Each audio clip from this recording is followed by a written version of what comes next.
வணக்கம். நம்ம இன்னைக்கு பார்க்க போகிறது ரிலேஷன்ஷிப்கான ரீடிங் தான் பார்க்க போகிறோம். எஸ், லவ் ரீடிங் தான் இது. லவ் ரீடிங் நான் சொல்கிறேன், பட் இதில் ஹஸ்பண்ட் அண்ட் ஒய்ஃபும் வருவாங்க, சரியா? அதே மாதிரி புதுசாக காதலிக்கக்கூடிய நபர்கள், நான் இப்போ தான் என்னோடய காதலை என்னோடய பார்ட்னர்கிட்ட சொல்ல போகிறேன் அப்படின்ற அந்த நபர்களும் இருப்பாங்க. இல்லை வீட்டில் வரன் பார்த்துட்ருக்காங்க, என்னோடய வரன் எப்போ வருவாங்க அப்படின்னும் போது அவங்களும் இருப்பாங்க, சரியா? இது ஒரு லவ், ஓகே? ஒரு ஆண் பெண், பெண் ஆண், இந்த மாதிரி நீங்கள் யார் பார்க்குறீங்கன்னு எனக்கு தெரியாதுல்ல. ஸோ உங்களுக்கான ஒரு புரிதல், உங்களோட காதல், ஓகே? ஆல்ரெடி நான் லவ் பண்ணிகிட்ருக்கேன், என்னோட காதல் எப்படி இருக்கும்னா, எஸ், அதுக்கான ரீடிங் அங்கே கூட இருக்கலாம், ஓகேவா? இன்றைக்கி நான் நல்லா ப்ரே பண்ணி எடுத்தது. நிறைய ப்ராப்ளம்ஸ் நம்ம பார்த்துட்ருக்கோம்ல. இப்போ என்கிட்டே நிறையா பேர் ரீடிங் வராங்கன்னா, நிறையா பிரச்சனை எதனால வருதுன்னா உறவு சார்ந்து தான் வருது. ஸோ உறவுக்குள்ளே பிரிவு சார்ந்து வருது, ஓகேவா? அந்த பிரிவே ஏற்படாத வண்ணம் அந்த மாதிரி தான் நான் இன்றைக்கி ஏஞ்சல்ஸ் கிட்ட ப்ரே பண்ணி எடுத்திருக்கேன். ஸோ காதலர்களுக்குள்ளே பிரிவுங்கிறது வரவே கூடாது அப்படின்ற மாதிரியான ஏதாவது விஷயங்கள் இருந்தால் எனக்கு கொடுங்க, அந்த மாதிரி ரீடிங் எனக்கு வேணும் அப்படின்னு. ஏன் அப்படின்னா, சமீப காலத்தில் நிறையா கணவன் மனைவியாக இருக்கட்டும், காதலர்களாக இருக்கட்டும், இல்லை அப்போ தான் லவ் பண்ண ஸ்டார்ட் பண்ணியிருப்பாங்க, உடனே பிரேக்கப். அந்த மாதிரி. ஸோ அதை ஸ்டாப் பண்ணணும். எஸ், முடிஞ்ச அளவுக்கு ஸ்டாப் பண்ணலாம், ஓகேவா? ஸோ பிரிவுங்கிறது ரொம்ப லாஸ்ட்டாக போய் இல்லை இவங்க கூட சேர்ந்தே இருக்க முடியாது அப்படிங்கிற பட்சத்தில் தான் அந்த பிரிவு இருக்கணுமே ஒழிஞ்சு எதுக்கு எடுத்தாலும் பிரேக்கப்புங்கிறது இருக்கக்கூடாது அப்படிங்கிறதுக்காக தான் நான் இந்த ரீடிங் ப்ரே பண்ணி எடுத்திருக்கேன்.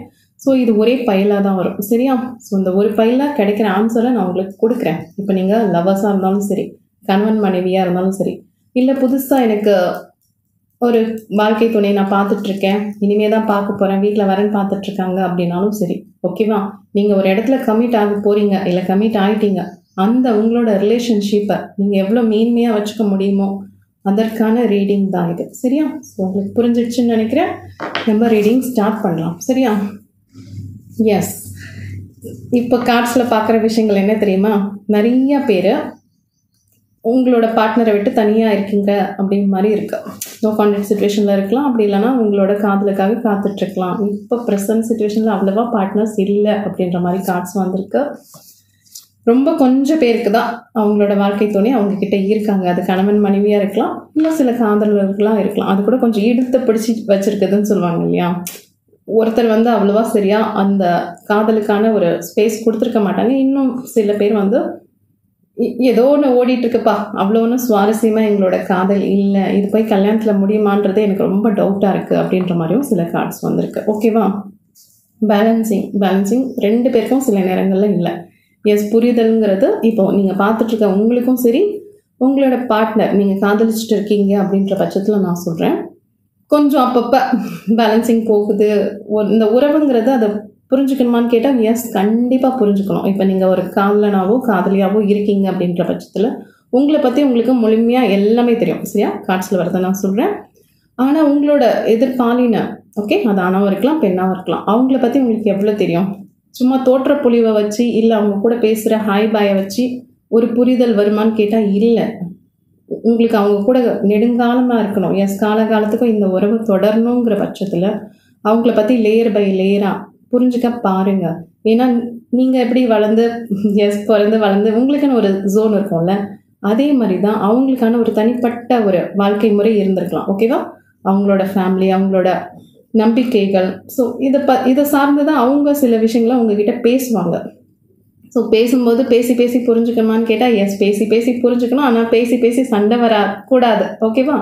ஏன்னா சில நபர்கள் ரொம்ப பேசினாலும் சண்டை வந்துடுற மாதிரி கார்ட்ஸ் வந்திருக்கு, சரியா?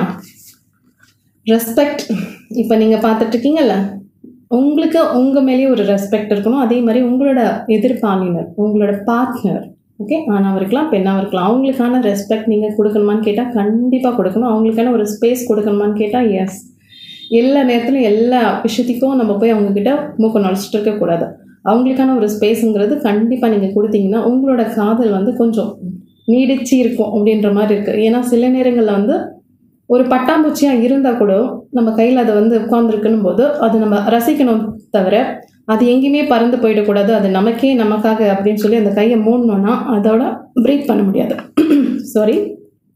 ஸோ அப்போ அது என்ன ஆகும்? கஷ்டப்படும்ல, மூச்சு திணறல் ஏற்படுற அளவுக்கு ஒரு உறவை கட்டி போடக்கூடாது அப்படிங்கிறது ஏஞ்சலோட அறிவுரை, ஓகேவா? பொருந்துனா எடுத்துக்கோங்க, பொருந்தலைன்னா விட்டுடுங்க. எந்த ஒரு உறவுமே ஒரு மாதிரி இயற்கையாக எஸ், இயற்கையாக இருக்கும்போது தான் அதோட அழகே இருக்கும். சரியா? கட்டுப்படுத்த அந்த உறவில் காயங்கள் தான் ஜாஸ்தியாக இருக்கும் அப்படின்ற மாதிரி இருக்குது.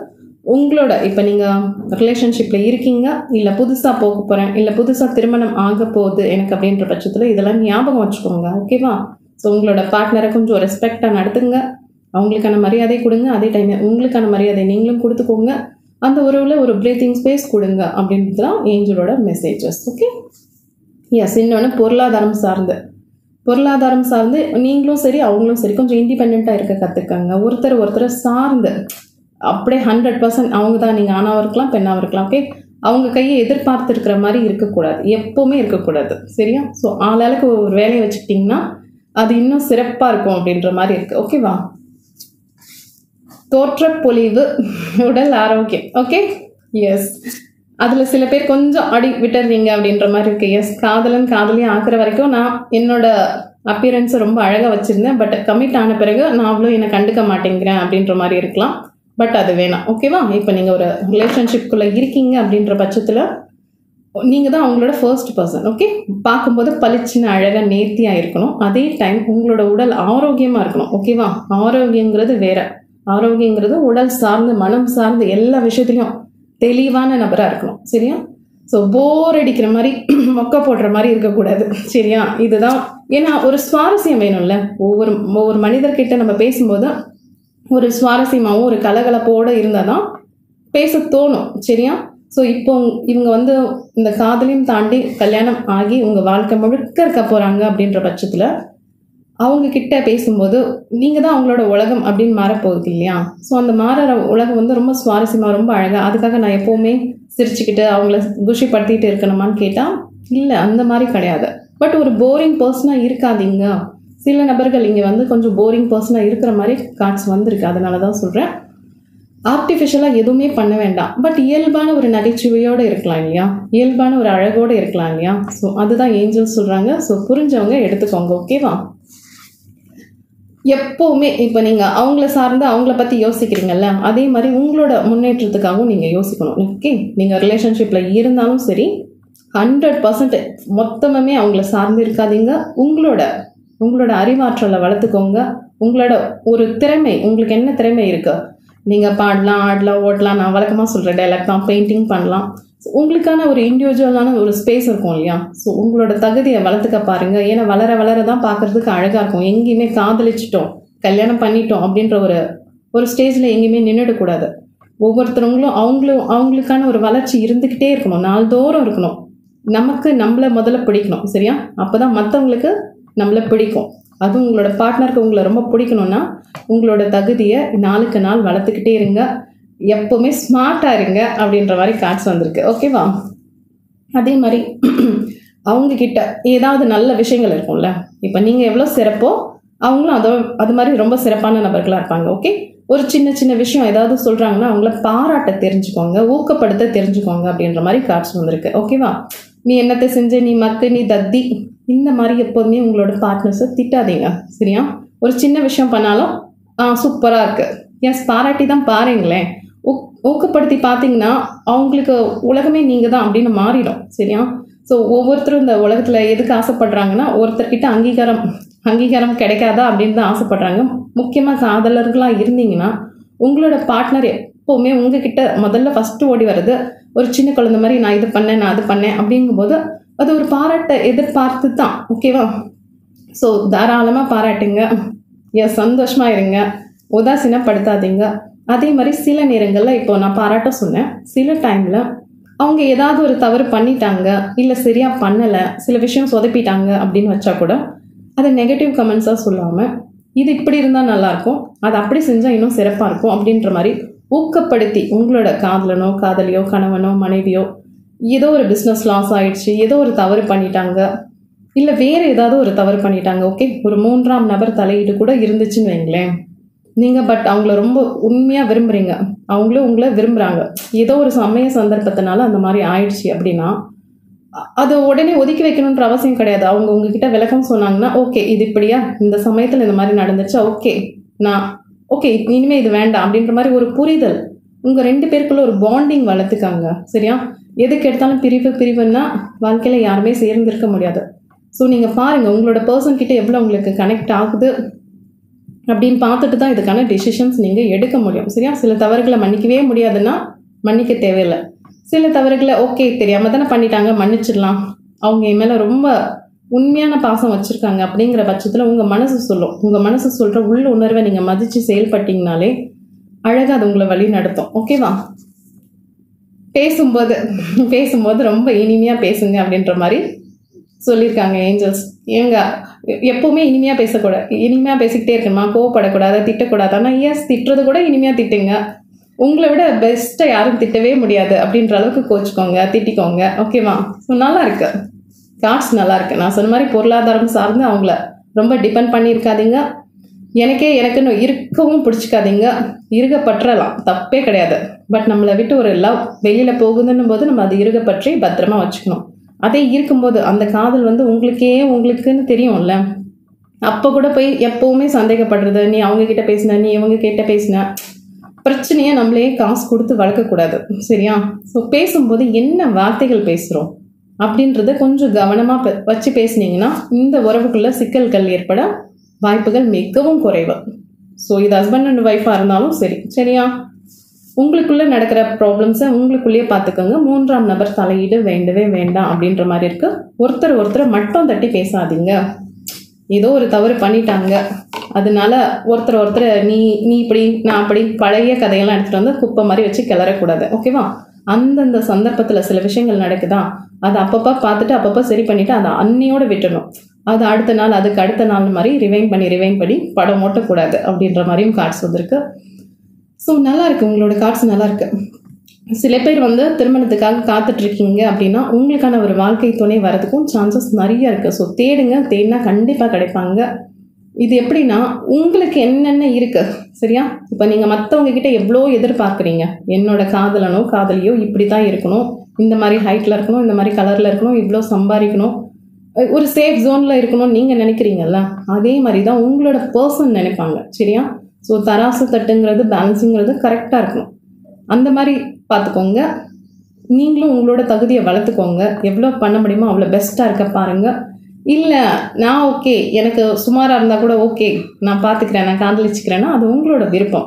பட் எப்போவுமே இதில் ஒரு விஷயம் என்ன தெரியுமா தெரியுதா, நீங்கள் ஒரு 100% கரெக்டாக இருந்தால் அவங்க கொஞ்சம் 60% கரெக்டாக இருக்காங்க, 60% தான் இருக்காங்க அப்படின்னா உடனே ஒரு மட்டம் தட்டுறது, உனக்கு நான் கிடைச்சதே பெரிய விஷயம், அந்த மாதிரியான ஏச்சுக்கள் பண்ணவே கூடாது. அது மிகவும் தவறு.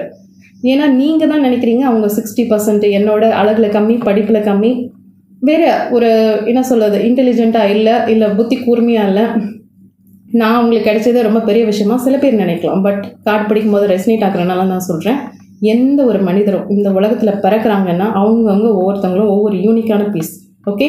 இவங்க மட்டும் அவங்க தத்தி அந்த மாதிரி எதுவுமே கிடையாது. எல்லாரும் இந்த கடவுள் சிறப்பான ஒரு மனித பிறப்பை தான் கொடுத்துருக்காங்க. ஸோ மற்றவங்களை தாழ்த்தி பேசுறதுக்கு நம்ம ஆள் இல்லை. அதுவும் நீங்கள் காதலன் காதலியாக இருக்கீங்க, கணவன் மனைவியாக இருக்கீங்கன்ற பட்சத்தில் அவங்கள அனுசரிச்சிட்டோம், அவங்கள ஊக்கப்படுத்திட்டோம். எஸ், ஒரு அம்மா மாதிரியே அப்பா மாதிரி இருக்கணுமான்னு கேட்டால் எஸ், எல்லா நேரத்துலையும் காதலன் காதலியாகவே இருக்கக்கூடாது. சில நேரத்தில் தோழனாக இருக்கலாம், தோழியாக இருக்கலாம், அப்பாவாக இருக்கலாம், அம்மாவாக இருக்கலாம், என்னவா வேணா இருங்க. ஓகே? ஆனால் உங்கள் காதலன் காதலி கூட மட்டும் இருங்க. பிரிவுங்கிறது உங்கள் வாழ்க்கையில் வரவே கூடாதுங்கிற ஒரு ஃபுல் ஸ்டாப் வைங்க. எதுக்கு எடுத்தாலும் கோச்சிக்கலாம், அது ஸ்மார்ட்டாக அழகாக கோச்சிக்கலாம், சண்டை போட்டுக்கலாம், மறுபடியும் சேர்ந்துடணும். ஓகே? நான் அவ்வளோதான். ஓகே? நீங்களாக இருங்க, அவங்க அவங்களா இருப்பாங்க. ஆனால் நீங்கள் அந்த நாம்ங்கிறதுக்குள்ளே இருக்கணும். அதுதான் உங்களோட கார்ட்ஸில் வந்த விஷயங்கள். ஓகேவா? யூனிகார்ன் மெசேஜ் பார்க்கலாம். எஸ், நல்லா இருக்கு. ஹோப் இப்போ இது வரைக்கும் உங்களுக்கு வரன் சரியாக அமையல, இல்லை காதலன் சரியாக அமையல, இதில் காதலில் ஏதாவது ஒரு பிரச்சனை இருக்குது அப்படின்னா இதெல்லாம் மாறுமான்னு கேட்டால் கண்டிப்பாக மாறுறதுக்கான வழிவகை இருக்குது. ஓகேவா? ஸோ எந்த ஒன்றுமே இது மாறாது, இது நடக்காது, எனக்கான ஒரு ஜோடி கிடைக்கல அப்படின்ற வருத்தம் வேண்டாம். கணவன் மனைவிக்குள்ள சிக்கல் இருந்தாலும் இந்த சிக்கல்லாம் படிப்படியாக போகிறதுக்கு சான்சஸ் ரொம்ப நிறையவே இருக்குது. ஸோ 3ஆம் நபர் தலையீடு வேண்டாம், அவங்களுக்கான ஒரு மரியாதை கொடுங்க. அவங்கள சில நேரங்கள் உங்களை புரிஞ்சுக்காமல் ஏதாவது பேசினாலும் பேச விட்டுட்டு கேளுங்க, என்னதான் பேசுகிறாங்க, அவங்க மனசில் என்னதான் இருக்குது. அதுக்கப்புறம் கோவப்படாமல் எக்ஸ்பிளைன் பண்ண முடிஞ்சால் எக்ஸ்பிளைன் பண்ணுங்க. இல்லை அவங்களுக்கு ஏதாவது ஒரு வருத்தம் இருந்தால் அந்த வருத்தத்துக்கு ஆடுறதுக்கான ஒரு டைம் கொடுங்க. சரியா? ஸோ எதுக்கு ஒன்றுமே உடனே ரியாக்ட் பண்ணிடாதுங்க. இப்போ அவங்க உங்ககிட்ட ஏதாவது பேச வரலாம். சரியா? ஏதோ ஒன்று உங்களுக்கு ஒரு அட்வைஸ் கூட கொடுக்க வராங்கன்னு வச்சுக்கோங்களேன், உடனே கோவப்பட்டுட்டாதீங்க. என்ன சொல்கிறாங்க, அவங்க சைட்லேருந்து என்ன பேசுகிறாங்கன்னு கொஞ்சம் காது கொடுத்து கேளுங்க அப்படின்ற மாதிரி இந்த கார்ட்ஸில் வருது. ஓகேவா? ஸோ திருமணத்துக்காக காத்துட்ருக்கீங்கனாலும் உங்களுக்கு விரைவில் திருமணம் நடக்க சான்சஸ் நிறைய இருக்குது. ஏதோ ஒன்றுத்துக்குமே கவலையப்பட வேண்டாம். சரியா? ஸோ இந்த ரீடிங் எனக்கு ரொம்ப பிடிச்சிருக்கு. உங்களுக்கு பிடிச்சிருந்தா ஃபீட்பேக் கொடுங்க. ஓகேவா? நன்றி. Thank you. Bye bye. Have a great day. Okay.